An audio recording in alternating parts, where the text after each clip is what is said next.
Greetings, everyone. My name is Peter Young. I'm a member of the Committee 100, and I have to be chair of this series, Committee 100 Conversations, Recollections, Pioneers, and Heroes.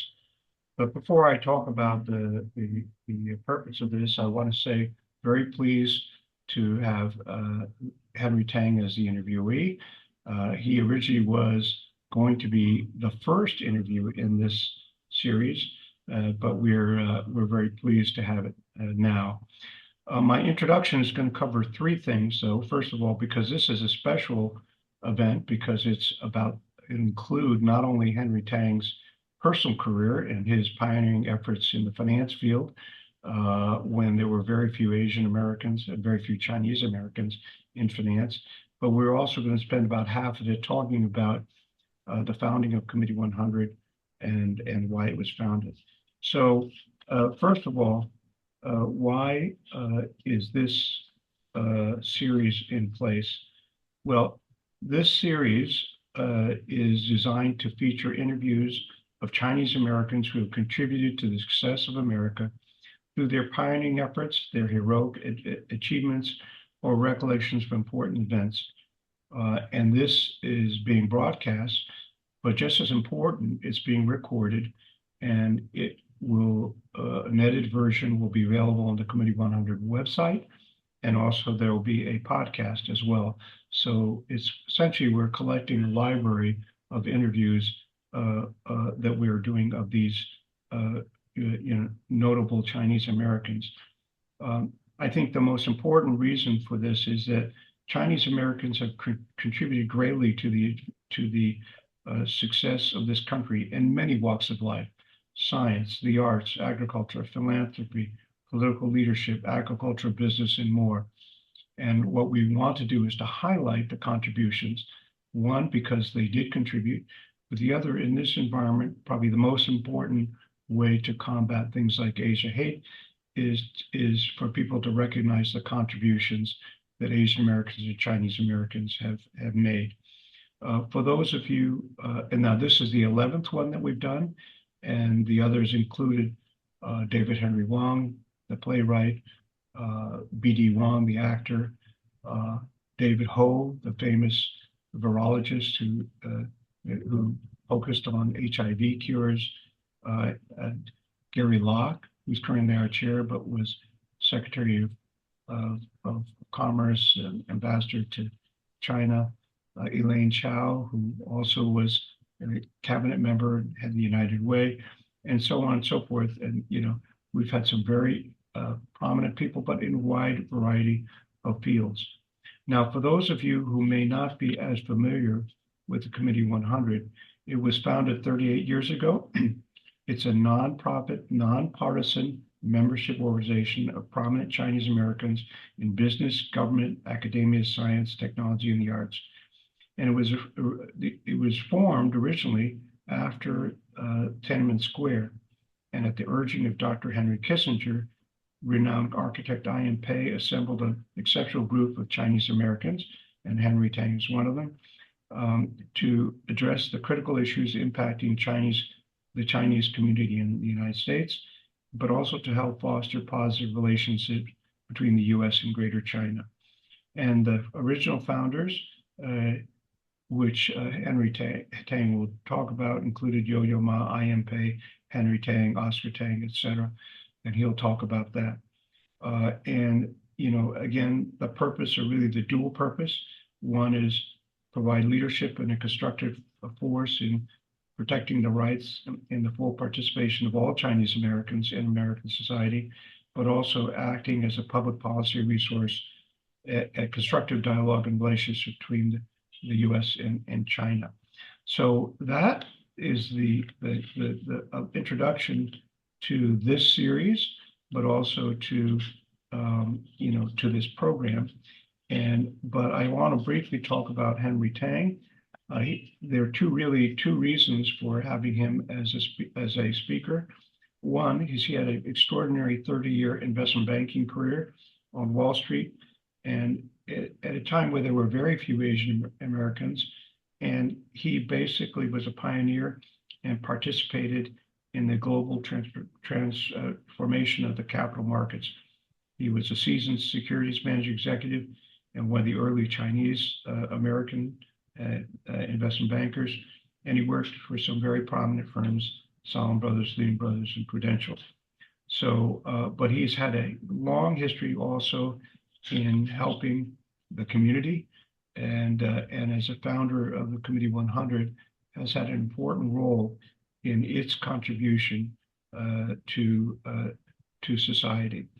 The last thing I want to say before we start is we have the next one is on April 14th, and it's going to feature Anla Chen. Anla is Chinese American, very, very distinguished career in investing, but also very heavy involvement in things related to the Chinese American community, and the founder of Serica initiative, which many of you probably have heard of, and that will be on April 14th. So Henry, I'd like to just say that we're going to divide this, this session into two. The first one, I'd like to talk about your personal history and where your upbringing, your career on Wall Street, and so forth. So let's start with that, and then we'll go into the founding of Committee 100 and its future. So tell us about your upbringing, where you grew up, went to school, and a little bit about your early pioneering achievements as a Chinese American in the financial world. And again, when there were very few Asian Americans or Chinese Americans in mainstream finance. Well, the story is, I guess, a little bit of a long one. It started, I guess, maybe as far back as 1890, when my grandfather became the general manager of a place called the Bank of Canton in San Francisco. And that's an interesting story because he was there. They opened up, I guess he was a small partner along with other partners from China and Canton to handle remittances as well as loan lending to the Chinese in America for their businesses. That resulted in my father being born actually in San Francisco, and but he was went back to China when he was a year old and did not return until he was 20. Uh, my own personal history is that I I guess I might say, well, around the time of the Japanese war with China was the time of my birth, and uh, having a very very long history in the Hong Kong area, and in fact, I still go back there almost every year. I've been going back to Hong Kong, visit Hong Kong with for business as well as for personal reasons for the last 60 years or more, and so from there, but my education though, because I was here at a very young age, is primarily American, and I was a product of the American school public school system.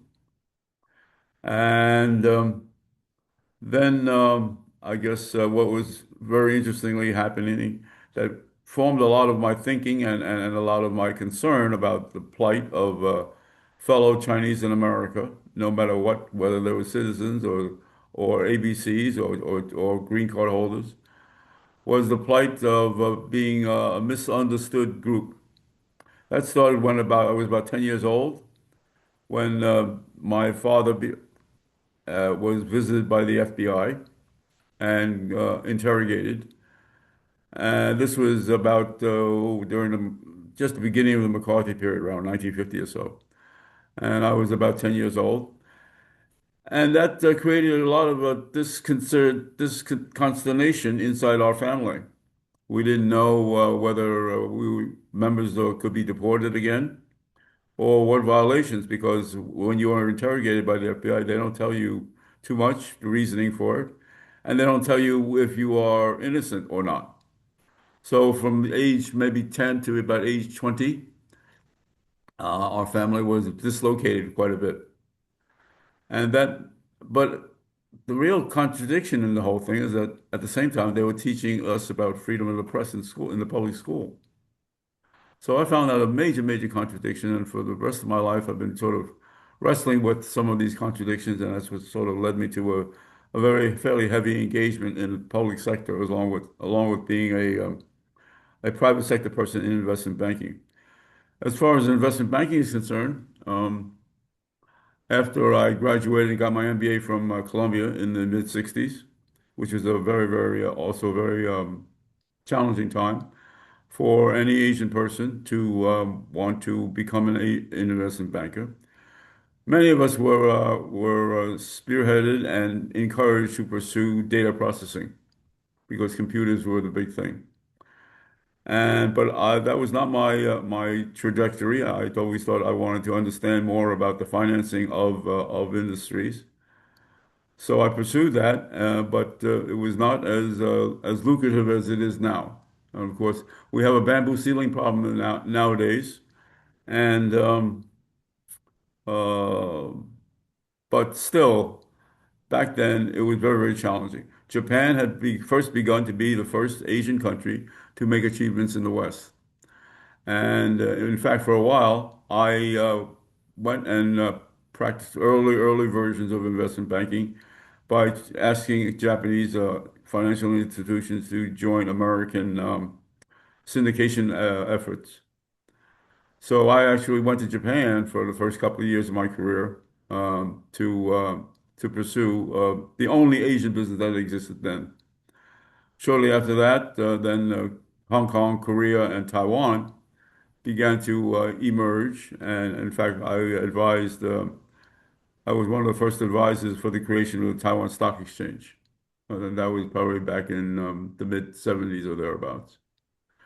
Ever since then, though, uh, I guess some people ask me what, how was I able to get noticed, so to speak?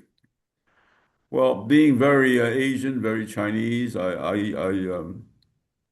like to read prospectuses, and I like to know a lot about every single situation I was engaged in.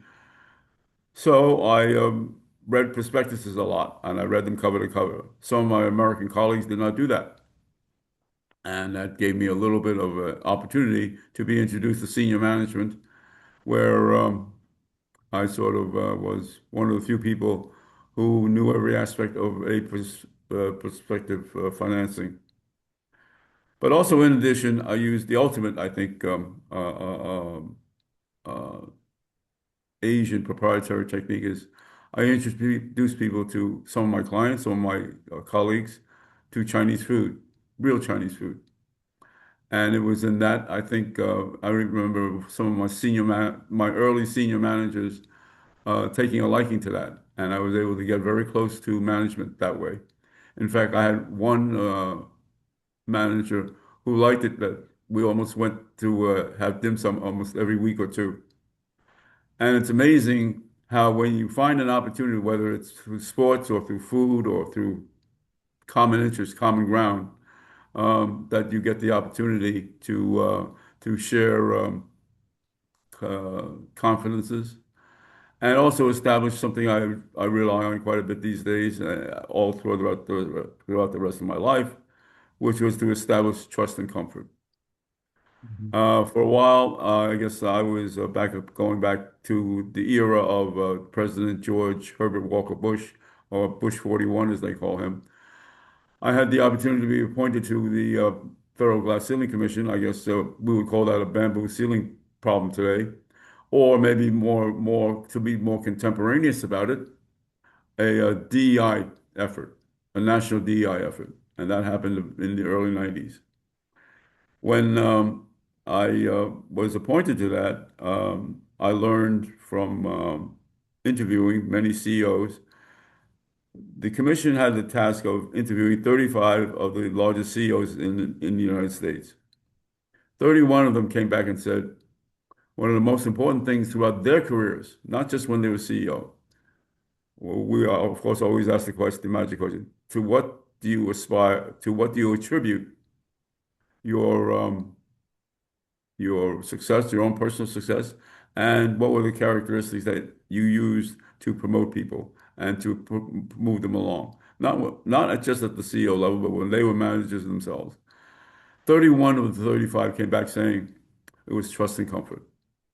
They always promoted or advanced people and established further relationships with people with whom they had trust and with whom they were comfortable. Now, what is trust and comfort? Trust and comfort is a very similar dynamic, which when you go on vacation, who do you give the keys to your home to ask them your neighbors to watch? Do you choose the smartest person in your neighborhood? Do you choose the most diligent, the hardest working? No, you choose the person with whom you have trust and comfort, well, for whatever reason. And that I think is one of the adages that I have learned from and practiced the rest of my career. How to establish a relationship with whom you can establish trust and comfort with everyone you deal with. And By the that's way, they say that there are two universal languages. One is food and the other is music. And you clearly are a master at the food part, which I will attest as a friend. You cannot go wrong if you get a recommendation from Henry for where to go for food. well, and as you know, Peter, you and I have attended many operas together, and that's how we establish our bond. Yeah, that's Also, right. Now, when you were early on, there were almost no Asian Americans or Chinese Americans in investment banking.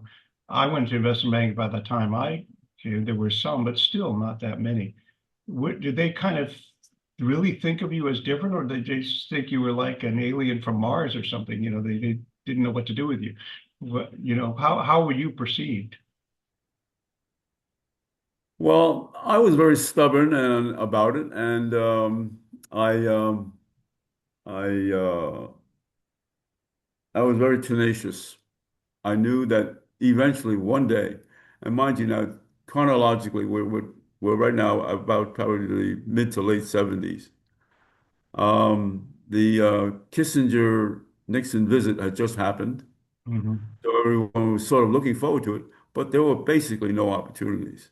There were no deals, and in fact, I think I still remember the first Chinese underwriting was called Everbright Motors. I don't think the company exists anymore. But and of course, then go moving further along, another 10 or 15 years, we had basically the China dot-com bubble. Hmm. So, Hmm. there are these very challenging periods, and even today, it is not the best understood markets, but still, I, for one, personally believe that we are on the cusp of a Chinese and Western renaissance. Yeah. We faced the last 10 or 15 years in some very challenging times, brought about by a lot of misunderstandings, brought about by sometimes marginalized appreciation of Chinese achievements. I always refer back to, not very many people know this, but Chinese in America or Chinese Americans had contributed to the achievements of America by 9 people winning Nobel Prizes, not for China or any of the Asian countries, but for the United States of America.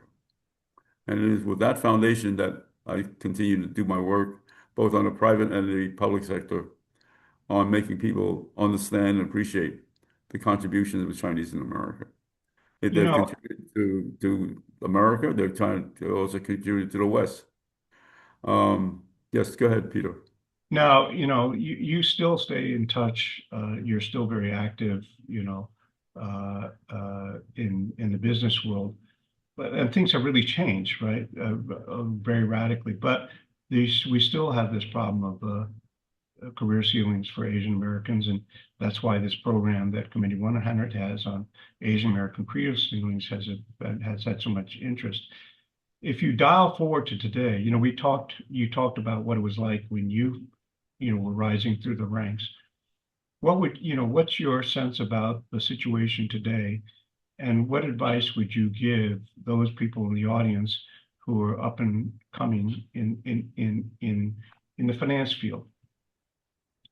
Well, I have to go to an adage uh, told to me by our mutual leader and co-founder, I.M. Pei. Very few people know the story of I.M. Pei's struggles himself personally when he first came to America. People know that, for instance, he wound up as a student at Harvard and a I think he was an assistant professor at MIT. After he pursued that, and the year was about 1947, right after the war was finished. Very few will know this, but I.M. Pei himself, for all of his iconic eminence and prestige and everything else, could not get an architect's license in New York, United States, in 1947. Not because there was actually any formalized discrimination, but there was just, people said, we've never had anybody like you apply for one. So from 1947 to about 1952 or 53, he went to work for William Zeckendorf at his real estate firm and became prominent that way, but through his designs, because William Zeckendorf was more of a real estate developer and really didn't appreciate architecture that much. And I.M. just was able to produce it, and he found his footing that way. And how did he do it? And listening to him for many decades. I mean, we were friends for 43 years until his passing away from 1976 to about 1920 to 19. And as he told it to me, he says, the secret formula he always found was do the unexpected. Now, for instance, he rose to prominence because he was the first person among the professional architects in America to build a round addition to, basically, it was adding round walls to the roof of a building on Madison Avenue. But that was enough to garner the press and get their appreciation. Another incident that he told me about, for instance, when he was, I guess, vying to be chosen to the Kennedy Library, he um, he met Mrs. Kennedy, Jackie Kennedy, and he deliberately showed that the two of them had a favorite artist, and of course he demonstrated that by hanging her favorite artist on his office wall, and in that way they became fast friends. So seeking common ground and understanding the differences is a very, very important trait to possess, and also establishing trust and comfort. The combination of those two are very, very powerful dynamics. And that doesn't matter what profession. That I think that's probably true for many It doesn't professions. have to be investment banking. It could be fashion. It could be design. It could be medicine. Whether I'm sure if you're a junior surgeon, if you work well with your senior surgeon, it's going to help you. Yeah. So it's a universal common characteristic, seeking common ground while respecting each other's differences, and Mhm. also having establishing trust and comfort. Those Yeah. are the two secrets that I found, Yeah. uh, and I was able to learn it.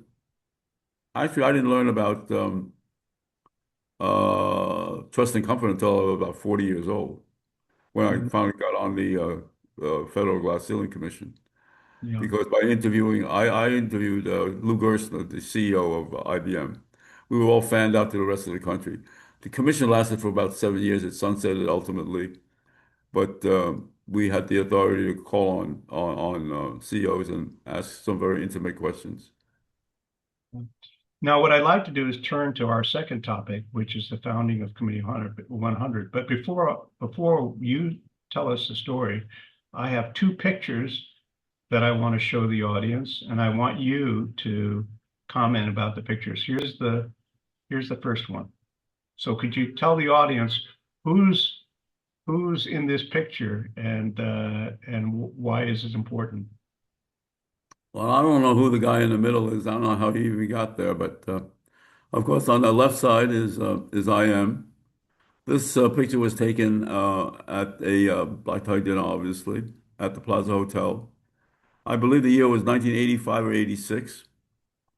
And it was at this occasion, after, mind you, I had befriended IMPE around 1976 or so, because I was at the time chairman of a community organization called the Chinese American Planning Council, which is more delivering of social services such as daycare and senior citizen centers.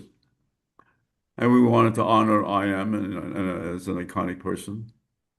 And at that time, before that, of course, I didn't know about the 1947 story about not being able to get an architect's license. But this was 1986 or so, 1985, 86, when IM had known Henry Kissinger somewhat, and we shared a table.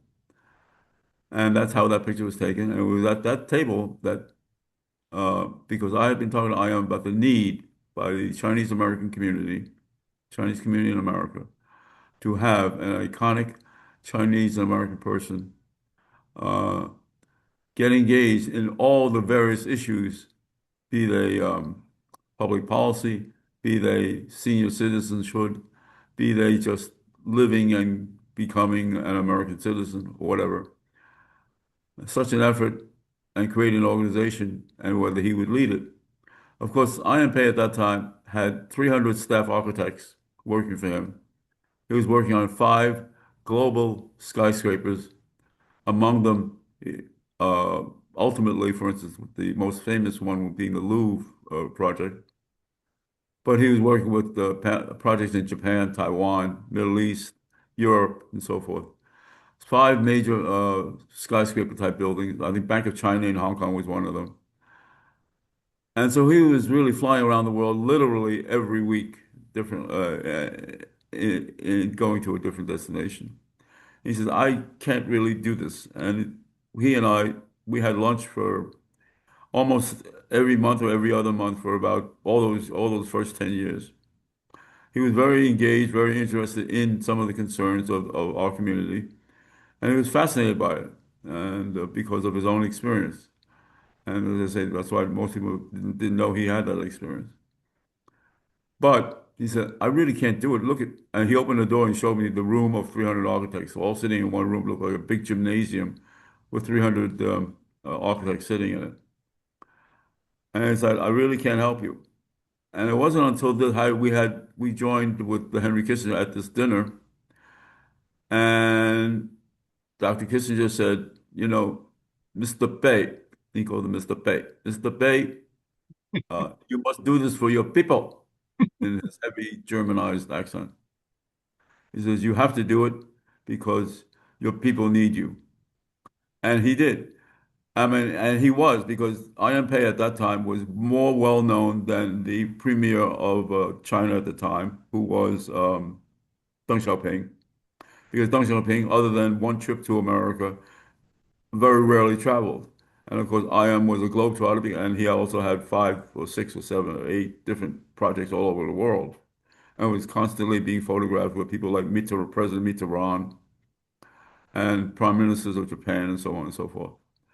So he was very well recognized, and so it was at that dinner that IM began to get impacted, and we started our monthly luncheons had beginnings of a changing flavor and all that.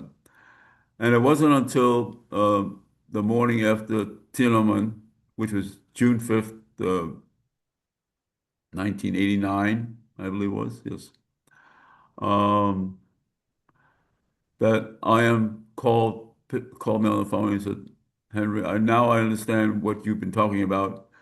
And I think you're right, and I would agree that I would like to do this.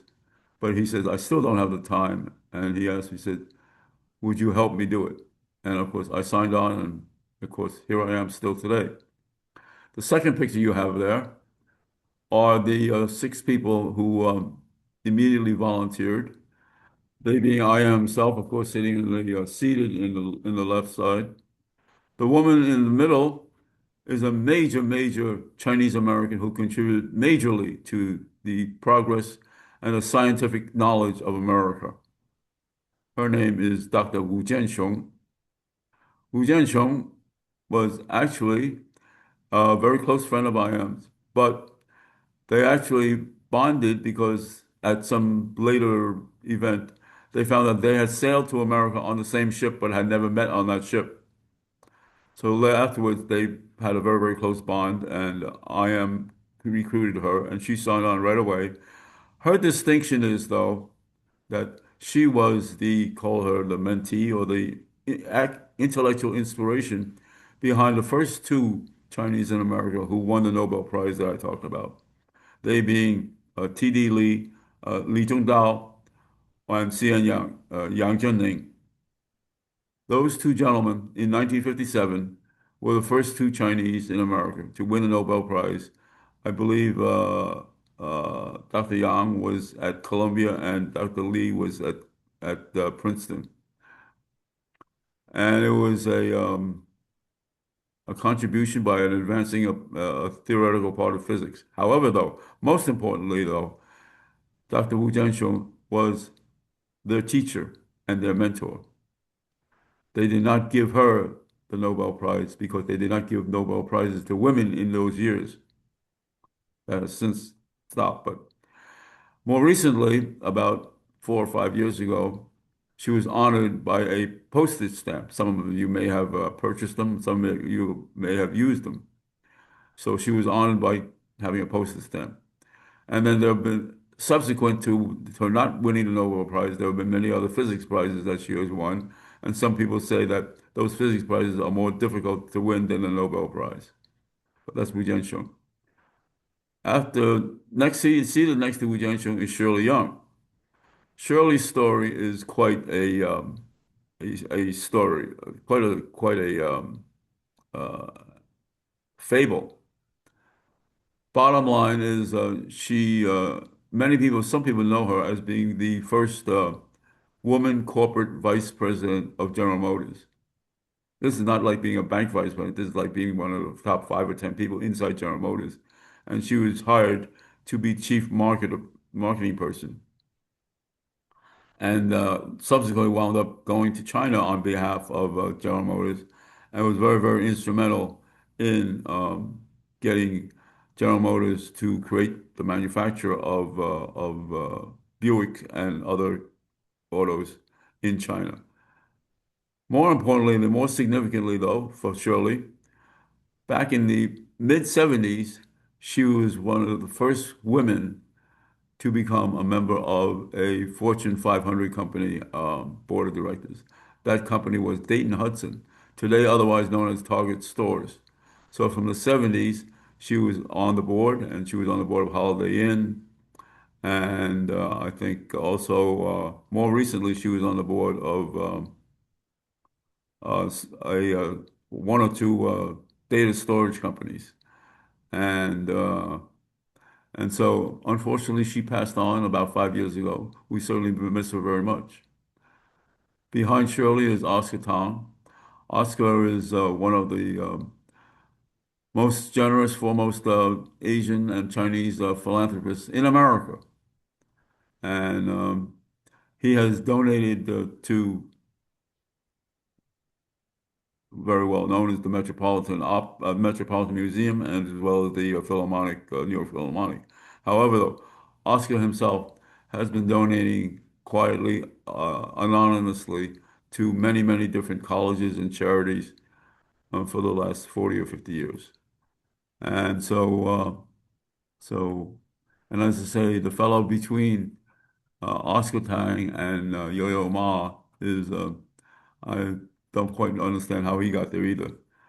But Yo-Yo, of course, is another international Asian Chinese figure, well known today. And he was at the time he was, I believe, 31 or 32 years old back in 1989, and he was our youngest member. But he was also our youngest founder too, and he was. These 6 people, we all agreed to sign on right away. Immediately after that, uh, I am through the use of his Rolodex. We took a little license. We were not Committee 100 back then. We were basically initially the Committee of 60, but through for one reason or another, it eventually wound up being charter members or so. There were about 45 charter members. But back about, let's see, about 19, from 1989 to about 1994, we were under 100 people. So we took a little license. We were really a committee of less than 100, but we have since been more than 100.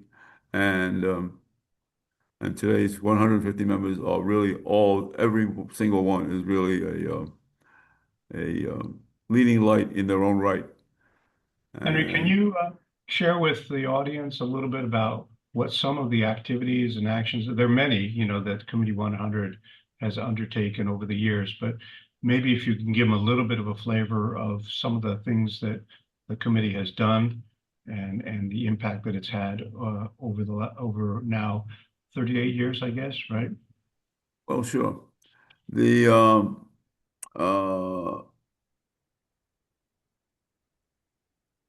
common ground of almost every member is an interest in getting engaged, not on a personal basis, but for the public good of uh, finding a common ground in advancing um, the careers and lives of every Chinese and American, every aspect of American life. That's one. And of course, also in addition, as I've been speaking before, for the understanding of the relationship between China, Chinese, and the West and the rest of the world. Because it's very important to understand that I think most people in the audience probably understand this, but I'll repeat it. I'll say it anyway.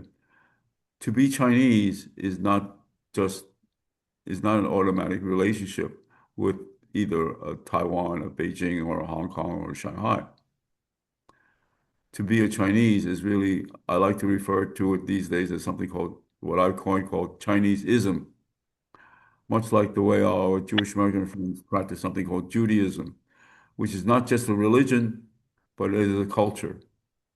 Chineseism is very similar. African Americans have a very, very similar thing. I don't think they have a formal word for it. Our Latino friends have a similar combination of purpose. And it is in this regard that the C100, Committee 100, continues and has been having as its purpose for the last 37, 38 years. Yeah. And there are a whole lot of different programs, whether it's exchanges that are occurring, cultural exchanges, the Next Gen program, which tries to help up and rising, promising Chinese Americans succeed, et cetera, Asian American career ceilings, being a mouthpiece for opinion around important issues, et cetera. So a whole variety of things that the committee has done, but also that the members are doing as well, because there's a broader sound that they are all active as well in their own way, inside and outside of Committee 100. Um, Some of the pursuits have been on a very on a more learning curve side, and sometimes we have to step up and make a point. And like for instance, the teaching of Chinese language is as well as culture and music and everything else is very much in the forefront. And occasionally we have challenges such as the Wenho Lee situation, where a Chinese American PhD scientist who received the highest uh, security clearance was, uh, I guess the right word to describe it would be, unfortunately, uh, wrongfully accused of being spying for another country, China, of course. And it was nowhere close to the truth. And after Committee 100 was among the leading organizations to rally others to come forward to help him and to let the American public know that this kind of behavior or this kind of inaccurate accusations, much in a way I was incentivized by what happened to my own father many years ago. But we also saw something very similar called the China Initiative, which happened, and fortunately, inside the Committee 100, we have our Asian Justice Program led on by one of our members, Jeremy Wu, very similarly pointing out and being at the forefront. These are all very, very important projects. So Committee 100 takes on issues positively and when the challenges arises to either promote um, Chinese-ism, as I've coined it, or also point out some of the inaccuracies and misinterpretations, as Yeah. we all know, Yeah. starting from going all the way back to 1882. But probably something that we shouldn't get too involved in today. But I think it's in the back mind of everybody. And I think also that we shouldn't, we as Chinese in America, that includes ABCs to green card holders, to people who just maybe here for a visit, should not be afraid to speak up when the time and occasion arises. Yeah. Now, the world always continues to change, right? And that's certainly true for the kinds of things that the Committee 100 is dealing with. Some of them we've made progress, but there's still a lot to be done. When you think about the Committee 100 from your perspective as one of the co-founders, but also a member and a leader of the organization over these years, to what extent do you think, as you look towards the future, to what extent do you think there are additional roles that Committee 100 should take on that it hasn't in the past? Or do you feel that the Committee 100's activities might evolve because the world has changed? Any thoughts about that? Looking into your crystal ball and looking at the future? Well, I'm a believer that organization, and C100 is not the only organization. I'm very glad to see that in the course of 38 years, there have been many other organizations established since then to engage in all the myriad issues out there, and positively and negatively. And like, for instance, we had, I guess, really don't want to think about it too much with some shootings and anti-hate incidences. There were probably unrecognized and unreported over 100,000 anti-Asian incidences, negative incidents during the COVID period. Now, organizations should really be galvanized to deal with these issues, and I think that's very, very important. Going forward, though, we are on the cusp, I believe, of a basically an Asian and Chinese renaissance, or some people call it a paradigm shift. It's not ominous, but it is a renaissance of an appreciation of achievements around the world, no matter what country. And it shouldn't just be focused on China. It should be focused on, for instance, another factoid that's not very well understood is that there are between 65 and 70 million Chinese living outside of China. So, and contributing in tremendously to the progress of the global world and to uh, inside of the Chinese diaspora. I think it's interesting to note that today, here we are in the current period, looking at the advances of artificial intelligence, AI, and semiconductors. Many of the players in in those areas are Asian and they're Chinese. So, I mean, from TikTok's popularity to to the advancement of Taiwan Semiconductor, and we have a national hero, a new national hero in Jensen Huang with his activities in NVIDIA. And it's also interesting that one of our earliest members, by the name of Lipu Tan, has been chosen to rescue the iconic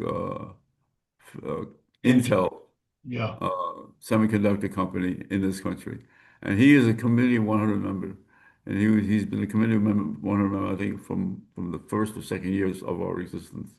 yeah. And by the way, one other prominent semiconductor uh, pioneer was a member until fairly recently when he stepped down just because he retired. And that's Morris Chang. Morris Chang. Morris Chang was the founder of Taiwan Semiconductor. And so, yeah, and by the way, Jensen Huang, who is the CEO of NVIDIA, actually was a Committee 100 member for about 10 years, and then stepped down. But so we have some pretty prominent people from the semiconductor industry who have either currently members or or have been members in the past. And those are the iconic leaders. More importantly, though, are inside Silicon Valley. I am told that inside Silicon Valley, there's over 40% of workers who help advance American companies, American semiconductor development for American companies, building American organizations in the creation and continuation and further advancement of technology. Over 40% are Asians and Chinese especially. Yeah, and So, ironically, we talk about the semiconductor and high tech, but ironically, that's one of the areas where Asian Americans and Chinese Americans have some of the most serious, bamboo ceiling or career ceiling problem. So ironically, even though there have been some tremendous success stories, it's a field where it's been challenging for Asian Americans. well, you and I, Peter, are in finance, and everybody talks about the Magnificent Seven companies. Outside of being a founder and being on a board, there are very few people in the Magnificent Seven companies who are Asian or Chinese. Yeah, that's right. Yeah, And that is something which I believe people who are out there should be working towards. Committee on 100 is doing it, but we can only go so far because we are only 150 individuals. But we certainly encourage both you and I, and I'm sure most of the committee, 150 members say the same thing. We must organize more like an international um, organization for the advancement and appreciation of Chinese people and culture. yeah, that's right. By the way, when you think about, what's going on, you like to, as we were growing up, we're not that different in age, Henry, but it seemed like the world was getting to be a better place. Race relations were getting better, civil rights, et cetera.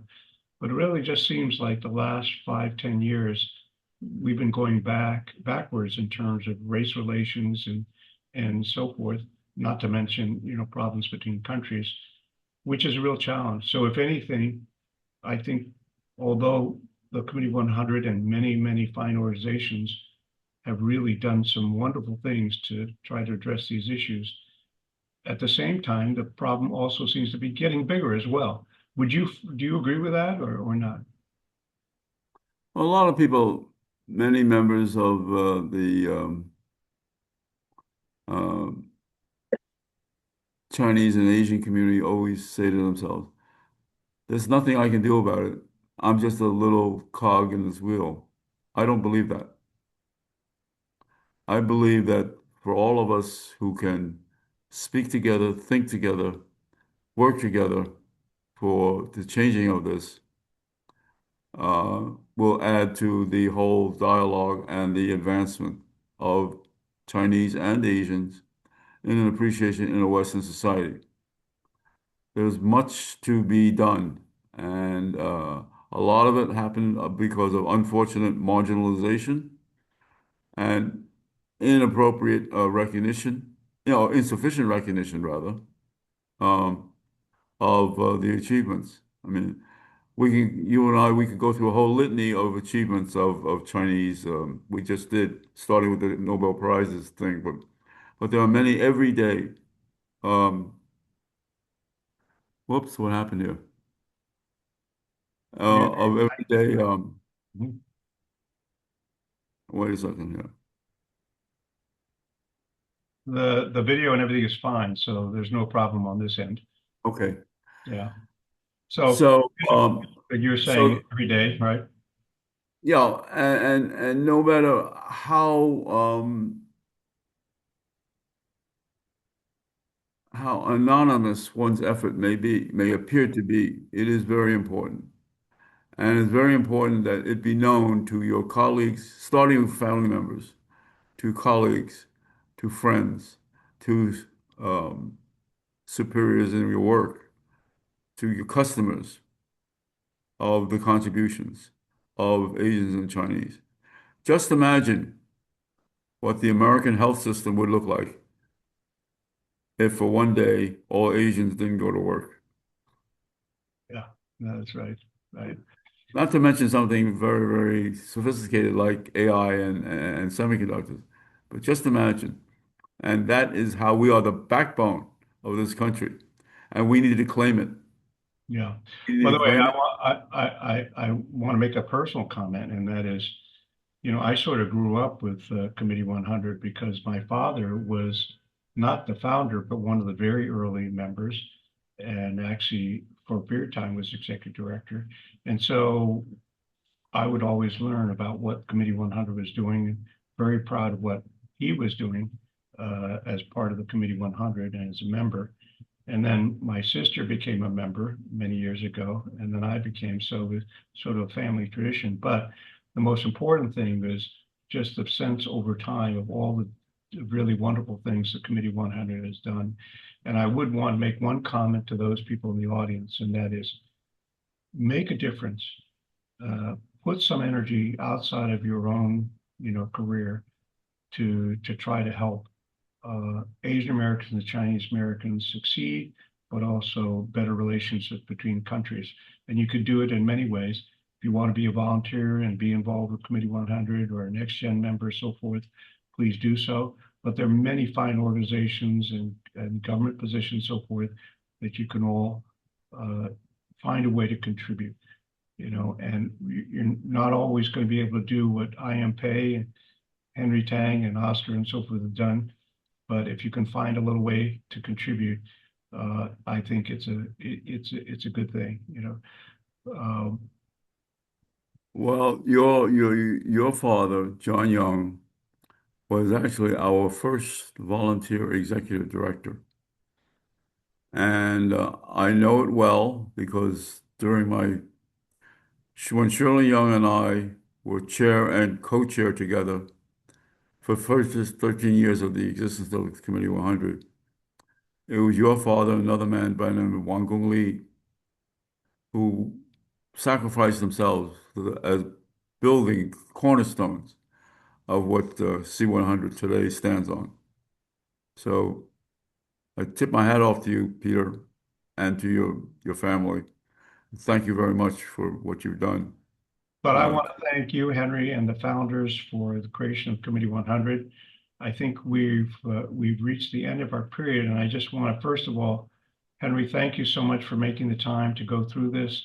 I hope the audience has a better sense for, one, your own personal pioneering efforts in investment banking during a period of time where it was extraordinarily difficult as either Chinese American or Asian Americans to rise up in the ranks in finance, but the other, a little bit more of an appreciation for the history of Committee 100, why it was founded, what it's been trying to do, and what the future looks like.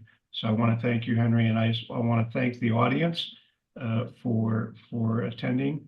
And this is being recorded, so